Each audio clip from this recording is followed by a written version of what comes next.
ایک ملک میں 2 وزیر اعظم ہو سکتے ہیں؟ کیا ایک ملک میں 2 آرمی چیف ہو سکتے ہیں؟ کیا ایک جماعت میں 2 چیئرمین ہو سکتے ہیں؟ صدر ایک ہوتا ہے، وزیر اعظم ایک ہوتا ہے، آرمی چیف ایک ہوتا ہے، تو پھر چیف جسٹس 2 کیوں؟ آپ کو ایسی سپریم کورٹ کیوں چاہیے جو آپ کے سامنے لیٹ جائے؟ کس نے بنایا مسودہ؟ کس نے بھیجا مسودہ؟ کس لیے بھیجا مسودہ؟ بنیادی انسانی حقوق میں آپ چینج کیسے کر سکتے ہیں؟ آج آپ عمران خان صاحب کو ٹانگنے کے لیے، ان کو ملٹری کورٹ کے حوالے کرنے کے لیے کسی کی خواہشات پوری کر رہے ہیں۔ یاد رکھنا، عزت سے اوپر کوئی چیز نہیں ہے۔ عزت پہ حرف آئے گی تو پھر آئین قانون پیچھے رہ جائے گا۔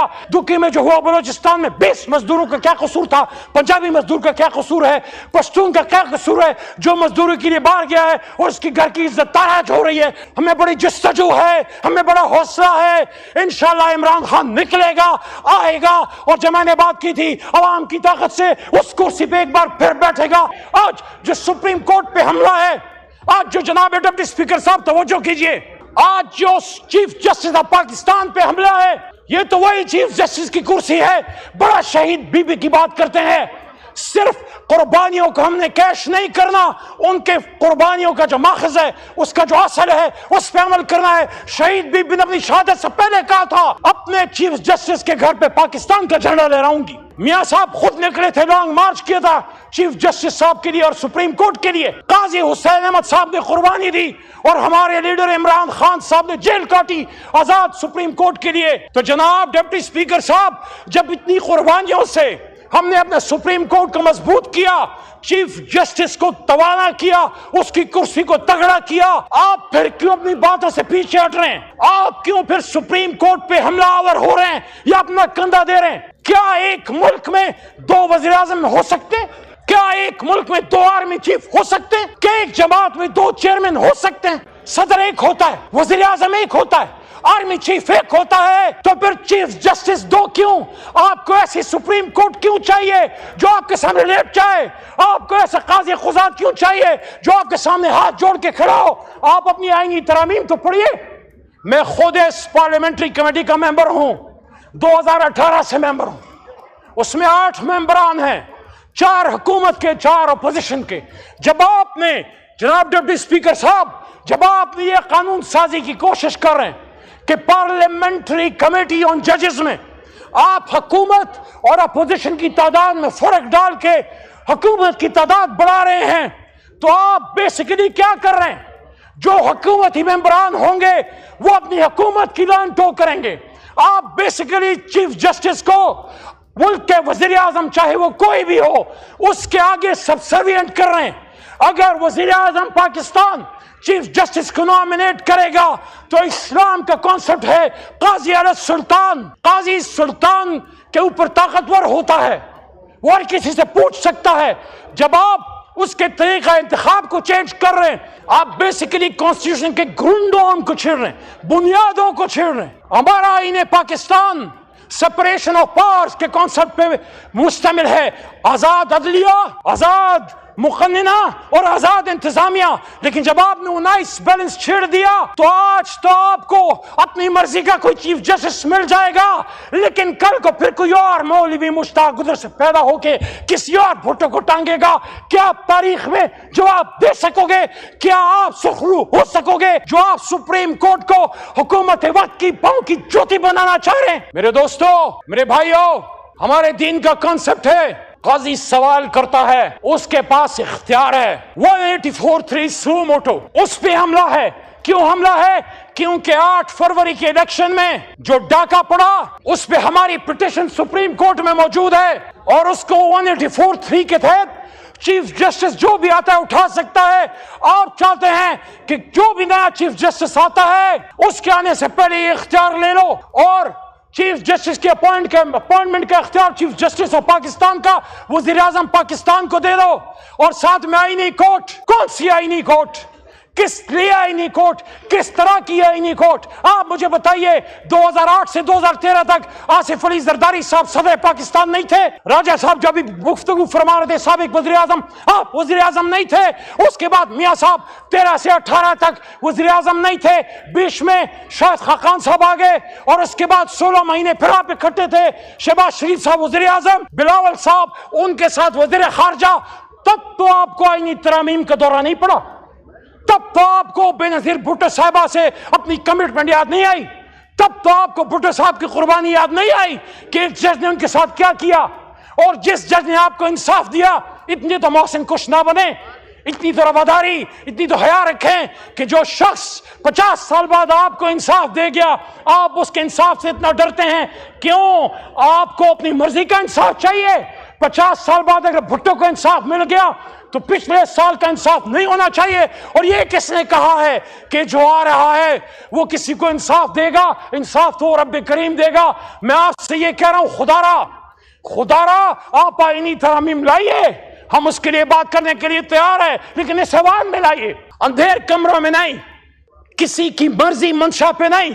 رات کے 1-2 بجے جب اس حکومت کا برائے نام لا منسٹر میڈیا کے سامنے یہ کہتا ہے کہ مجھے تو مسودہ مل گیا، آپ مجھے بتائیے مسودہ، آغا صاحب مسودہ کہاں سے آیا؟ میری معلومات کے مطابق، میں بھی ایک چھوٹا موٹا منسٹر رہا ہوں اس حکومتوں میں، میری معلومات کے مطابق لا منسٹر جب قانون بناتا ہے وہ کیبنٹ کی اپروول سے، وزیر اعظم کی منشا سے اس کی لا ڈویژن بناتی ہے۔ لا منسٹر کو کبھی یہ نہیں کہنا پڑتا کہ مجھے مسودہ مل گیا۔ کہاں سے ملا مسودہ؟ کس نے بنایا مسودہ؟ کس نے بھیجا مسودہ؟ کس لیے بھیجا مسودہ؟ میں پیپلز پارٹی پہ میرا بڑا سوال ہے، کیونکہ جس سے توقع ہوتی ہے اسی سے سوال ہوتا ہے۔ آپ کہتے ہیں ہم نے آئین پاکستان بنایا، بلاول صاحب آج نہیں ہے، ورنہ میں محترم بلاول صاحب سے پوچھتا کہ اور تو کوئی کرے تو کرے، آپ کی جماعت، بھٹو صاحب کی جماعت کیسے آرٹیکل 8 میں چینج کر سکتی ہے؟ فنڈامنٹل رائٹس کو کیسے آپ چینج کر سکتے ہیں؟ ملٹری کورٹس کے حق میں کیسے آپ بات کر سکتے ہیں؟ بنیادی انسانی حقوق میں آپ چینج کیسے کر سکتے ہیں؟ میرے بھائیوں اور دوستو، قرآن میں اللہ فرماتے وَأَمْرُهُمْ شُورَىٰ بَيْنَهُمْ، اور مومنین کو جب کوئی مسئلہ ہوتا ہے تو آپس میں شورا کرتے ہیں۔ یہ شورا کو شورائیت کا اختیار دو، جو اختیار نہیں دے رہا چھینو اپنا اختیار، یہاں چیزیں لاؤ، یہاں فیصلہ کرو، یہاں فیصلہ کرو گے۔ ہم وہ مسودہ عمران خان کے سامنے لے کے رکھ دیں گے کہ خان صاحب یہ کہیں سے آیا نہیں ہے، ڈکٹیٹ نہیں ہوا، یہ بنیادی انسانی حقوق کے خلاف نہیں ہے، یہ آپ کو ملٹری کورٹ کے حوالے کرنے کے لیے نہیں ہے، یہ پاکستان میں انصاف کے لیے ہے، آئین کو بہتر کرنے کے لیے ہم ان کو قائل کریں گے۔ وہ بھی انصاف کے نام پہ جماعت بنائے بیٹھا ہے، لیکن آج اگر یہاں پہ اس ایوان میں آپ ایسے قوانین پاس کر رہے ہیں جس کے لیے کل آپ تاریخ کے سامنے شرمسار ہوں گے کہ آپ بھول گئے ایک مطلق اعلان نے آپ ہی کے لیڈر کو ہتھکڑیاں پہنا کے ملک سے باہر در بدر کیا۔ ہاں، میرا لیڈر در بدر ہونے کے لیے تیار نہیں ہے، وہ کھڑا ہے، وہ ڈیل نہیں لے رہا، وہ کہتا ہے میں کھڑا ہوں، میں نہیں جاؤں گا، ملک چھوڑ کے نہیں جاؤں گا، لیکن کچھ لوگوں کو چھوڑ کے جانا پڑتا ہے، کچھ گئے ہیں، میں برا نہیں کہتا، ماضی میں بہت سی لیڈرشپ جلا وطن بھی ہوئی ہے، لیکن جو آپ کے ساتھ ہوا ہے آپ وہی گڑا پھر کھود رہے ہو۔ یاد رکھنا، جو بوتے ہو وہ کاٹو گے، آج جو کرو گے یہ دنیا مکافات عمل کی جگہ ہے۔ آج آپ عمران خان صاحب کو ٹانگنے کے لیے، ان کو ملٹری کورٹ کے حوالے کرنے کے لیے کسی کی خواہشات پوری کر رہے ہیں۔ یہ آئینی ترامیم جس طریقے سے پاس کرنے کی کوشش کی جا رہی ہے، اغوا کر کے، ابڈکٹ کر کے، خواتین کو اٹھا کے، صرف شہریار آفریدی کی وائف اور ان کی بیٹیاں، ان کو اٹھانا کافی نہیں تھا، جو آپ نے وہ سلسلہ آج بھی رکھا۔ اگر آپ اس طریقے سے کریں گے تو میں بصد احترام کہوں گا جناب ڈپٹی اسپیکر صاحب کہ یہ آئینی ترامیم نہیں، یہ غیر آئینی ترامیم ہے، یہ غیر آئینی ترامیم ہے۔ آپ کھڑے ہو جائیں اور ڈیمانڈ کریں، کیا وہ بات کرتے ہیں، لیکن یا ہم سے بات کر لو یا ہم سے لڑ لو۔ یہ کیسے ہو سکتا ہے کہ دن کی روشنی میں تو اسپیشل کمیٹی بیٹھے، وہ عمر ایوب، صاحبزادہ حامد رضا، بیرسٹر گوہر یا عامر ڈوگر سے بات کرے، اور رات کی تاریکی میں آپ ہماری ماں بہنیں اٹھا لیں۔ یاد رکھنا عزت سے اوپر کوئی چیز نہیں ہے۔ عزت پہ حرف آئے گی تو پھر آئین قانون پیچھے رہ جائے گا، اس ملک میں بہت برا حال خدا نخواستہ ہو جائے گا۔